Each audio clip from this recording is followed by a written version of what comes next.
আল্লাহ রাসূল সাল্লাল্লাহু আলাইহি ওয়াসাল্লাম 1450 বছর আগেই উম্মতে মুহাম্মাদির ব্যাপারে বিজাতীয় অনুকরণের ব্যাপারে তিনি বলে গিয়েছেন যে বিজাতীয় অনুকরণ এমন ভাবে করবে যে মানুষ অন্ধভাবে অনুকরণ করতেই থাকবে, নিজের জীবনের সফলতা হিসেবে সেটাকেই বেছে নেবে।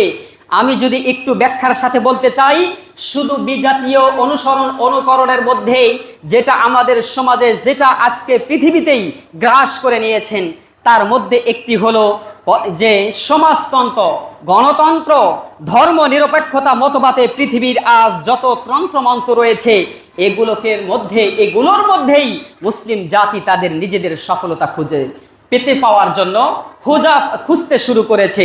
নিজেদের সফল জিন্দেগি এই তন্ত্রমন্ত্রের মধ্যেই খুঁজতে পাওয়া শুরু করছে।